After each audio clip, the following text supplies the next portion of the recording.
I thought it would just be another camping trip with my straight best friend. But when his sleeping bag ripped and we had to share mine, something happened that night in the tent. Something that changed everything between us.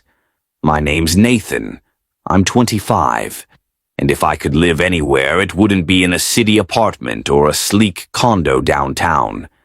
I'd be out here, someplace wild, where the trees are older than time, where the sky stretches out without a single building in the way, and where the air feels clean enough to actually breathe.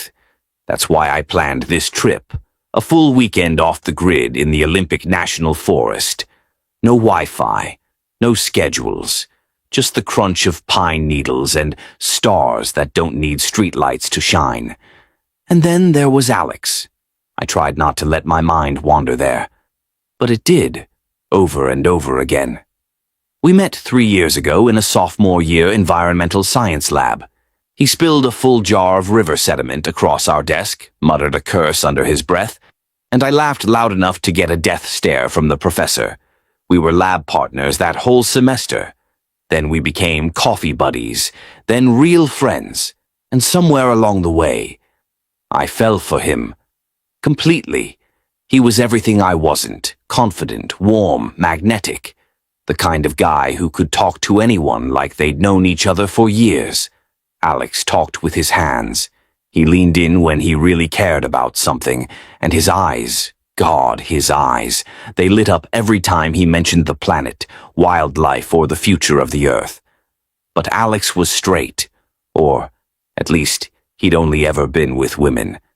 And me, I kept everything hidden, like old roots tangled deep beneath the forest floor. Still, when I texted him a few weeks ago, feel like disappearing into the woods for a weekend, he didn't even pause. "Hell yes," he replied within seconds. "When do we leave?" And now here we were, standing beside my packed Subaru in the fading light of a Friday afternoon, loading the last of our gear into the trunk. "This is gonna be epic," Alex said, tossing in his pack with a grin that made it hard not to smile back. "I seriously need this. Work's been nuts." He reached up to adjust the roof rack, and for just a second his shirt lifted, just enough to reveal a sliver of skin above his waistband. A thin line of muscle curved along his hip. I turned away quickly, busying myself with the tent poles, pretending I hadn't seen anything at all. "Still at the consulting firm?" I asked, trying to keep it casual. "Yeah. Too much desk time, though. I miss being outside." He slid into the passenger seat like he owned it, already plugging in his phone before I even turned the key. As we pulled onto the highway, his playlist kicked in. Indie folk, some mellow rock, a few acoustic tracks. Somehow, the music made the trees outside the window feel even calmer, like the whole world had taken a deep breath. The drive took 3 hours, with Alex as both DJ and storyteller. He talked about everything. His co-workers, a nightmare client call from last week, even a stubborn plant in his apartment he was still trying to keep alive. Every now and then he sang along, way off-key but totally unapologetic, tapping the rhythm out on the console with his fingers. I didn't say much. I rarely do when I'm with him, but I listened. I always listened, because somehow, just being around him made everything feel a little easier. During the drive, he turned to me with a grin. "Remember that sophomore year trip to Mount Rainier?" I groaned. "Don't remind me. You tried to start a fire with nothing but 2 sticks and YouTube-level confidence." I almost had it. "We ended up eating cold beans straight from the can because you were too stubborn to give up." He laughed, full and loud. I shook my head, smiling. Yeah, at least I didn't forget the can opener." He smirked. "Touché." By the time we reached the trailhead, the sky was painted in soft streaks of lavender and gold. The air was thick with that pine-sweet scent I never got tired of. Earthy, fresh, real. We parked, grabbed our gear, and shouldered our packs in quiet rhythm. Just about a mile in, I said, nodding toward the narrow path that disappeared into the woods. Lead the way, Ranger Nate. The trail curved through towering evergreens and moss-covered stone. The lake stayed hidden until the very last turn. Behind me, I could hear Alex breathing, steady, a little heavier than mine. We didn't talk much now, just walked. The only sounds were our boots crunching over dirt and the occasional bird calling from the branches overhead. When we finally stepped into the clearing, Alex let out a low whistle. Wow, this is unreal. I dropped my pack and watched as he moved to the water's edge. The last light of the day turned the lake to liquid silver. The sky mirrored perfectly across its surface. Pines lined the clearing like silent sentries. "How'd you find this place?" he asked. "Got lost on a solo hike once. Found it by accident." He smiled. "Best wrong turn you ever made." Setting up camp came easy. I pitched the tent while Alex gathered firewood, our roles so familiar they barely needed words. We'd done this before. Weekend trips, quick hikes, but never here, and never just the two of us. Alone, like this. By the time the fire was crackling and dinner was done, a quick stir-fry over the camp stove, the air had cooled with the fading sun. I zipped up my jacket as dusk settled in. Alex sat across the fire, absently poking the glowing embers with a stick. "So, I've got a bit of a problem." I glanced over. "What kind of problem?" He stood up, started digging through his pack, and pulled out what looked like a deflated blanket. "My sleeping bag's toast. Zipper's completely busted. I tried fixing it earlier, but—" He held it up. The zipper had split clean off, just dangling there, useless. "The forecast says low 40s tonight," I said, frowning. "Yeah, I know. I was hoping it'd hold up." I looked down at mine. A winter-grade model, technically made for two, if it came to that. Roomy, insulated. Still, my heart skipped just thinking about it. "You can crash in mine," I said, keeping my tone as casual as I could. "It's big enough. Beats waking up half frozen." "Really? You sure?" "Of course." His shoulders eased and that golden smile lit up his face. "Thanks, man. I promise I don't snore. Much." We stayed by the fire a little longer, warming our hands and trading stories. He talked about work stress. I told him about this weird photography gig I took, some mountaintop wedding where the bride's veil blew into a tree mid-ceremony and just stayed there. We laughed until our sides hurt, but as the fire burned low and the cold started to settle in, I couldn't stop glancing at the tent, at the sleeping bag inside, at the friend I'd secretly been in love with for 3 years. This trip was supposed to be an escape, a breath of fresh air, but as I watched him rub his hands together and smile across the firelight, I knew, deep down, this weekend might change everything, and I wasn't sure I was ready for that. Dinner had been simple, a one-pan stir-fry cooked over the camp stove, just enough seasoning and smoke to make it feel like a gourmet meal out here in the wild. Alex sat cross-legged across from me, chewing happily, sipping from his water bottle like we were kings with the whole forest to ourselves. Just two guys, home, in the middle of nowhere. The stars began to pierce the deep blue sky, soft at first, then bold and bright. The lake beside us lay still, reflecting the pines like a mirror. The fire crackled gently. The air was getting colder by the minute. "This is perfect," Alex said between bites. "Seriously, Nate, I needed this." I smiled, hiding behind my dented red cup. "Glad you came." He leaned back on his hands, stretching his legs toward the flames. "You always find the best spots.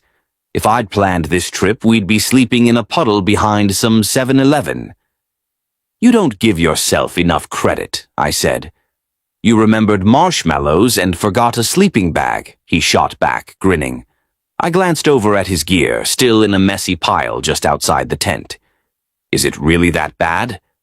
He stood, walked over, and pulled out the sad remnants of his sleeping bag, holding it up like a flag of surrender. Worse than I thought, he sighed. It's basically just a sad, overpriced blanket now. I stepped closer to see for myself, and yeah, he wasn't wrong. The zipper was totally shot. There was no saving it out here, no warmth, no quick fix. Not in this cold. It's supposed to drop into the low 40s tonight, I murmured, frowning. I know.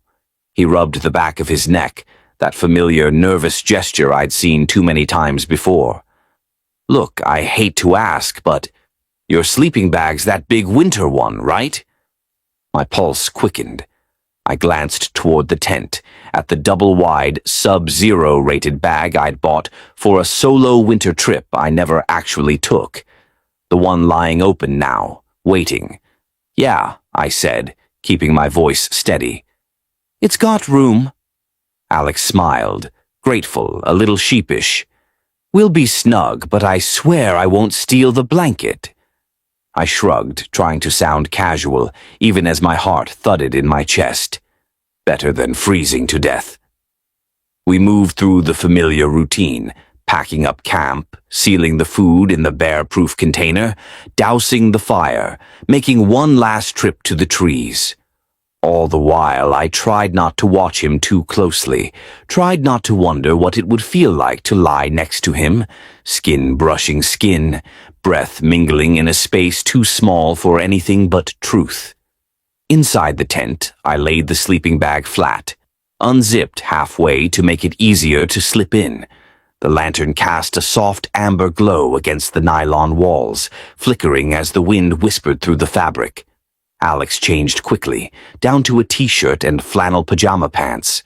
I did the same, turning away, doing my best not to notice when his shirt lifted again, or when the muscles in his back shifted beneath his skin. So, how do you want to do this? He asked, standing near the entrance, looking awkward. You get in first, I said. You'll be against the wall, that way you don't have to climb over me if you need to get up. He nodded and eased into the sleeping bag, settling with exaggerated care. Roomy enough for a king, he joked. I killed the lantern, plunging the tent into darkness, save for the faint silver light filtering through the fabric. I crawled in beside him, moving slowly, doing my best to keep it casual. But casual was impossible now. The bag was tight, our legs brushed, our arms bumped. His shoulder pressed into mine with every breath he took. We lay there, stiff and silent, surrounded by the quiet hum of the forest and the occasional rustle of some creature nearby. This is kind of awkward, huh? Alex whispered, his voice laced with nervous laughter. A bit, I admitted, but at least we're not freezing. He shifted slightly, turning onto his side, facing away from me. The movement pressed my chest against his back. I hesitated, unsure where to put my arm. Then I did it. Slowly, cautiously, I draped my arm over his waist. It felt natural, practical, I told myself. But it was more than that. He didn't flinch, didn't tense. He just settled into the position like it was nothing. Is this okay? I asked, my voice barely above a whisper. Yeah, he replied, his voice low and rough, with something I couldn't quite place. It's comfortable. His body gradually relaxed. Mine didn't. Not completely. My heart was racing. My skin was warm despite the chill outside the tent. Every breath he took seemed to reverberate inside me. We stayed like that for what felt like forever. Then, in a voice so soft I almost missed it, he asked, Nate, have you ever wanted something but were afraid to admit it, even to yourself? My mouth went dry. I swallowed hard. Yeah, I whispered. I have. Silence. For a moment I thought I'd said too much, that I'd crossed a line I couldn't come back from. Then he moved. The hand resting near his stomach slid back, slowly, cautiously. He found mine where it lay against his waist and carefully curled his fingers around mine. He held on. Not teasing, not joking, just there. Solid. My breath caught in my chest, full of everything I couldn't say. My eyes burned with the emotion I couldn't let go of. He didn't say anything else. Neither did I. But our fingers stayed locked together, tangled like roots beneath the earth, hidden from the world, but growing in the dark just the same. I didn't sleep. I lay awake all night, listening to the rhythm of his breath, feeling the warmth of his skin, replaying his words, and the way he reached for me. The tent was silent, the forest serene, but inside me everything was changing, and that was just the beginning. Early morning light seeped through the tent fabric, casting everything in a soft, silvery gray. For a few quiet seconds I lay still, caught in the hush of the world around me. Then I felt it, his hand still in mine, his back warm against my chest. Our bodies tangled beneath the sleeping bag, as if they'd never known how to be apart. I should have moved, but I didn't. Eventually Alex stirred. A subtle shift, a quiet inhale, and then his eyes blinked open. As the weight of what we'd shared in the dark settled between us like dew on the morning air, he didn't pull away. Not immediately. He just lay there, staring up at the ceiling of the tent, brows furrowed as if he were trying to solve a puzzle with no right answer. Then, wordlessly, he slid out of the sleeping bag. I sat up slowly, watching him stretch in the narrow space, his shirt lifting slightly, his jaw tight. "Morning," I offered, my voice trying to sound casual. He nodded. "Morning." He grabbed his water bottle and stepped outside without another word. That set the tone for the morning. No eye contact, no jokes. Just quiet, measured movements as we made breakfast. Scrambled eggs over the stove, toast leaning more toward burnt than golden. He barely spoke, and when he did, his voice was flat, neutral. It shouldn't have hurt, but it did. After breakfast, we cleaned up in silence. The trees swayed gently above us. Birds chattered in the branches nearby. Yet, between us, the world felt still, suspended in something unspoken. Something unnamed. We took the trail down to the lake. We rinsed the pans at the water's edge. The air was crisp, and the lake shimmered like glass, perfectly still. Alex crouched beside me, scrubbing in silence. I joined him, both of us pretending everything was fine, pretending last night hadn't happened. But every time our shoulders brushed or our fingers almost touched, I saw it. The small flinch. Not disgust. Something else. Something closer to confusion. It wasn't until later, after we'd hiked a few trails and the sun had climbed high, that things began to shift again. We came back to the lake to swim. I went in first, letting the icy water bite into my skin. The shock faded, replaced by a calm numbness that felt like quiet relief. Alex followed a few minutes later, gasping as he dove under and surfaced beside me. "Jesus, that's cold," he laughed, slicking his wet hair back. "You'll live," I said, splashing him. "Oh, it's on." He lunged, grinning, and suddenly we were wrestling in the water, laughing, dunking each other, splashing like kids. It was chaotic and messy and completely familiar. But sometimes, just for a heartbeat, it shifted. His hands would linger too long. His chest would press against mine a second more than it should have. At one point I caught him looking at me. Not just the usual spark in his eyes, but something else. Something searching. By the time we got back to camp, our wet clothes were draped over a line to dry. We sat by the fire again, shoulders brushing lightly in the cooling air. The space between us wasn't heavy like before. It was electric. He was quieter that night, more thoughtful. He kept fiddling with the drawstring on his hoodie, glancing over at me when he thought I wasn't looking. After dinner, we didn't even pretend to stay up late. The fire was burning low when he finally said, I think I'm gonna turn in." "Yeah," I nodded. "Me too." Inside the tent, he climbed into the sleeping bag first. I followed, slower this time, unsure what I was walking into. The zipper clicked shut behind me, sealing us in. The space between us was wider than the night before, but we were still close, closer than I could ignore. For a while we lay in silence. Then he spoke. "I almost didn't come." His voice was low, but in the stillness, it landed like thunder. "What?" I turned toward him. He was on his back, staring at the top of the tent, his face unreadable. I came up with like 3 excuses. Told myself work was too crazy, said I had family stuff, pretended I wasn't packed. "Why?" I asked, barely breathing. He exhaled slowly. "Because I was scared." His eyes met mine, and something in me froze. Scared of how I might feel, if it was just us. The air left my lungs. Alex rolled onto his side to face me fully now. His expression was hard to read, but his voice trembled. "I've been thinking about you, Nate. For months, and I kept pushing it down, telling myself it was nothing, just closeness, just friendship. I didn't move, I didn't dare. But last night," he paused, "when you put your arm around me and when I held your hand, I didn't want to let go, and that scared the hell out of me." He reached for me slowly, his fingertips brushing mine. I smirked and leaned in, kissing him again, this time with more confidence, more playfulness. It was like everything between us had shifted overnight, from the unspoken tension to this new, undeniable connection.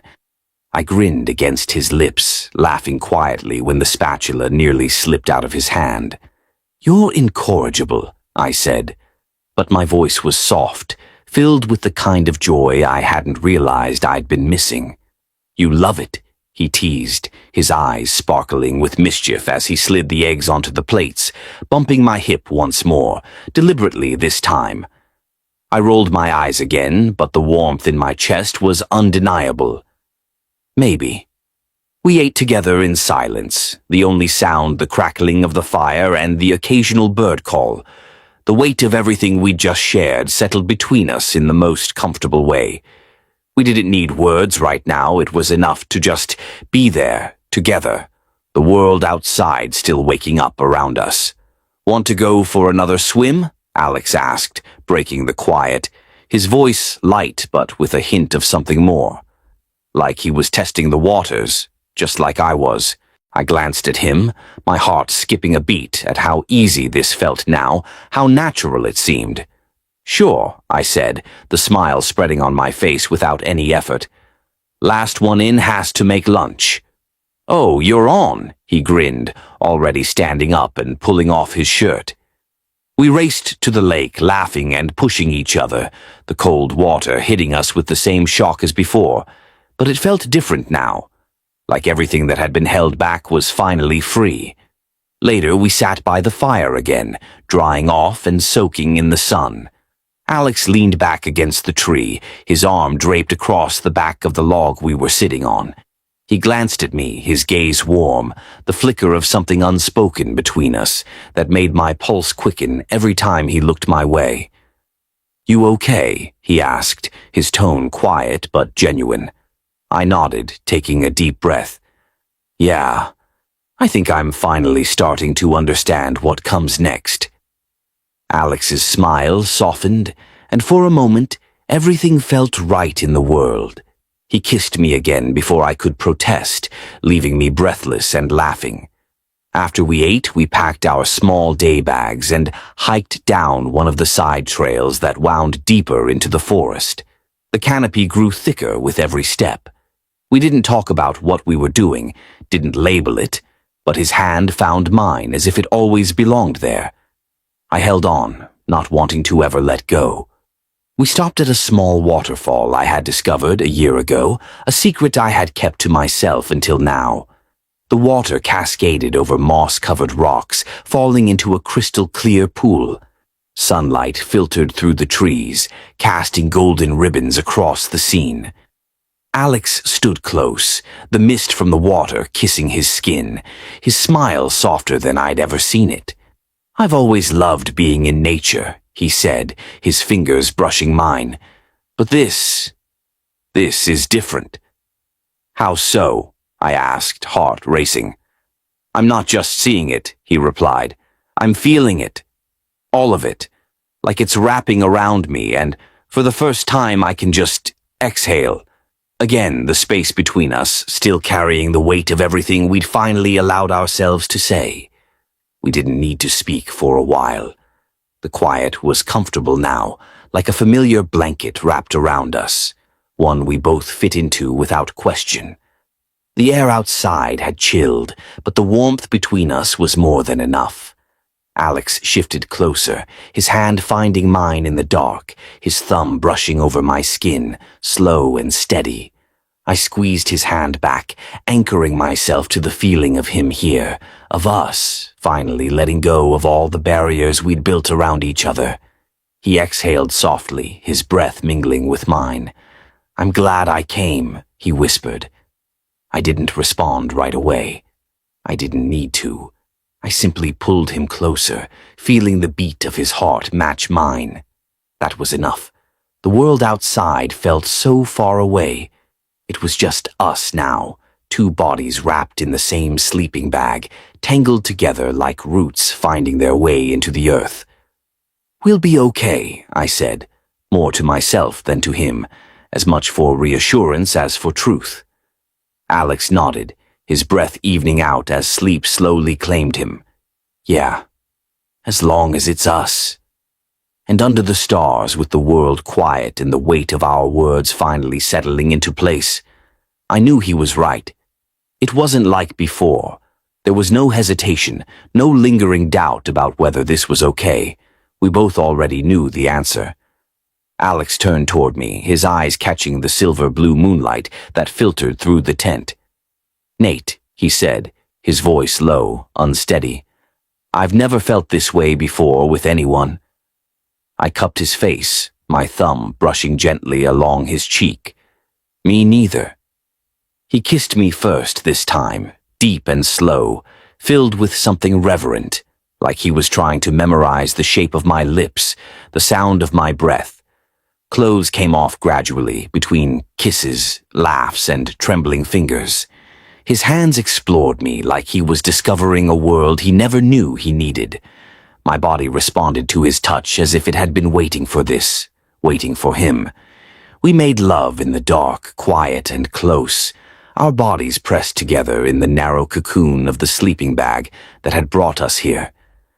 The way he moved, the way he touched me, was careful, curious, charged with everything we hadn't said, but no longer needed to. There were no sharp lines, no rules to follow, just us, wrapped in heat, heartbeats and gasps only we could hear. He kissed down my chest as if tracing a map, like I was something sacred. When we finally reached the edge and fell together, trembling and breathless, I didn't feel scared. I felt found. Afterward, we lay tangled in each other, the sleeping bag pulled around our waists, our skin warm against skin. He pressed soft kisses along my shoulder, his fingers drawing lazy shapes across my stomach. "I can't believe this is real," he whispered. "It is," I replied. He looked up at me, his voice soft but urgent. "Promise me something. Anything. Don't let this be a one-time thing." I smiled and kissed him again. I wasn't planning on it. He nestled closer, his head resting beneath my chin, one leg draped over mine as though we'd been sleeping this way for years. Outside, the wind whispered through the pines, while inside the tent, everything was still, warm, filled with all the things we hadn't figured out how to say yet. As I wrapped my arms around him and pulled him close, feeling his heartbeat slow against mine, I realized something with a kind of terrifying clarity. I had never been more sure of anything in my life. We were in a tent again, but this time it felt different. He kissed me as if we weren't in the middle of nowhere, as if we were the only two people who had ever existed. Every touch was a question, every answer breathless. When his hands slid down my side across the curve of my hip, I shivered. Not from the cold, but from the way it felt to finally be wanted by the one person I never thought I could have. My hand threaded through his hair, and he leaned into it like it grounded him. Our legs tangled again, bare now, with nothing between us but skin and the tension we'd been building for years. He kissed down my neck, slow and deliberate, as if he were learning the rhythm of my pulse. When his lips reached my collarbone, he paused, just breathing me in. I could feel his heart against mine, fast, unsure, but steadying with every shared gasp. "I don't know what I'm doing," he whispered against my chest. It wasn't hesitation. It was reverence. "You're doing everything right," I said, my voice thick with desire. His fingers moved over my stomach, tracing the ridges there, slipping lower with maddening patience. The sleeping bag cocooned us, holding in our heat, our scent. Every time we touched, it felt like the boundary between us vanished, like we weren't just lying next to each other, but were inside the same current, the same flame. He looked up at me, his voice soft yet urgent. "Promise me something, anything. Don't let this be a one-time thing."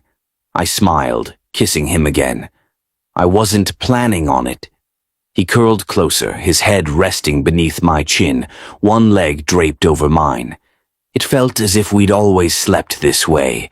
Outside, the wind whispered through the pines, but inside the tent, everything was still, warm, filled with the unsaid things we hadn't figured out how to express.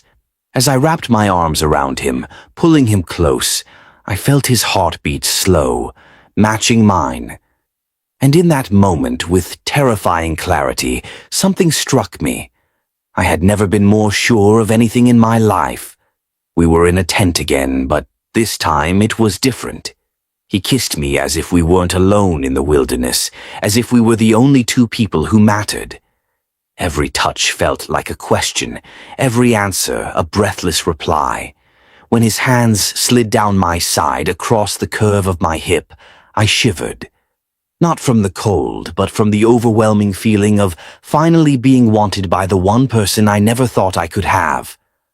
My hand threaded through his hair, and he leaned into it, grounding himself in the touch. Our legs tangled again, bare now, with nothing between us but skin and the tension that had built for years. He kissed down my neck, slow and deliberate, as if learning the rhythm of my pulse. When his lips reached my collarbone, he paused, inhaling deeply. I could feel his heart racing against mine, nervous yet steadying with every shared breath. "I don't know what I'm doing," he whispered against my chest.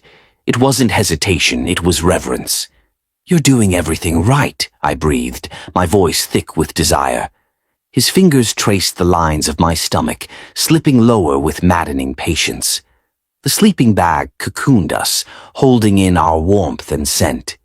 Each touch felt like the boundary between us vanished, like we were no longer lying next to each other, but became part of the same current, the same flame.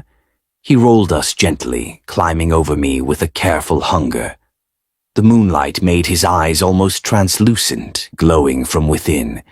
His hands cupped my face, his thumb brushing along my lips. "I've thought about this," he confessed, his voice low. "I never let myself believe it would actually happen." I didn't respond with words. Instead, I pulled him closer. I kissed him deeply, anchoring us in everything I couldn't say. Our hips moved together slowly, learning each other's rhythm. His skin was warm, his breath even hotter. I arched into him, as if he was the only thing holding me together, keeping me from unraveling. We didn't rush. There was no need. We took our time, exploring, unwinding, breathing each other in. We discovered the places that made us tremble, the spots that made our breaths catch. In the dark, we clung to each other, learning the shape of this new thing between us, building it with every movement, every whispered name, every soft moan. When we finally collapsed into each other, slick and breathless, it wasn't just release, it was arrival. We lay there, our hands still roaming lazily, lost in the quiet after. He kissed the side of my jaw again and again, like he couldn't stop, like he didn't want to. And I didn't want him to either, because nothing in my life had ever felt more right than Alex falling asleep in my arms, skin to skin, heart to heart, finally mine. The rain began just before dawn, soft and steady, like a lullaby against the tent. I stirred beneath the sleeping bag, feeling the comforting weight of Alex still draped over me. His head rested on my chest, his breath steady and slow. One of his legs was tangled with mine, his arm possessively locked around my waist, as if his body knew what his mind was still catching up to. I didn't want to move. The tent was dim, the sky outside still gray and sleepy. And for once I didn't care that our gear was getting damp or that we'd have to hike out later. All I wanted was this, him, here. He shifted slightly, nuzzling his face into my chest with a sleepy hum. "I can hear you thinking," he mumbled, his voice rough with sleep. I smiled and kissed his forehead. "Good thoughts, very good ones, I hope." He lifted his head slightly, his hair a messy halo. His sleepy grin made my chest ache.